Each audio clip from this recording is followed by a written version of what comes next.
Probably one of the focal point galleries for my exhibition is the one we're standing in right now. We took the idea of It's a Man's World and kind of translated that literally into the floor cloth right in front of me here. It's an 8x10 canvas painting floor cloth. On it, we've painted a map of the world with borders dating to around 1930.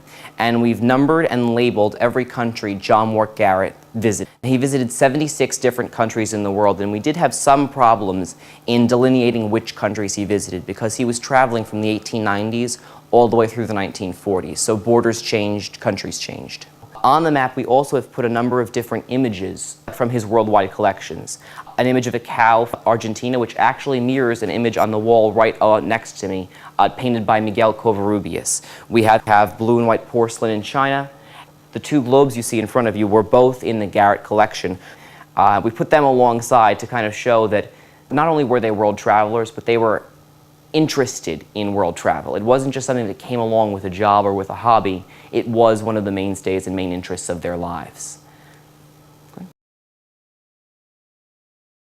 think it was a unique opportunity to try to explain history and explain a man's life through objects. So often you focus just on the written correspondence or just on the records of his greatest achievements. And yes, he was ambassador to Italy. Yes, he was president of the American Numismatic Society, which means coin collectors. I found that out this year too. But there's so much else and so much personality that goes into it as well. One of my favorite individual things I found in the entire process was a photo of John Mork's foyer at his Hague delegation. And on that photo, there's a top hat sitting on a side table. Next to it, he's written very neatly, very seriously, for official use only.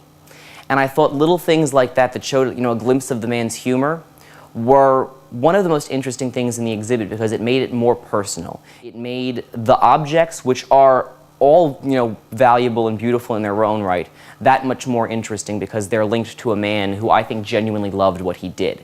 Now, there's no way you can figure that out just from what's written about John Garrett or even from his own writings on himself.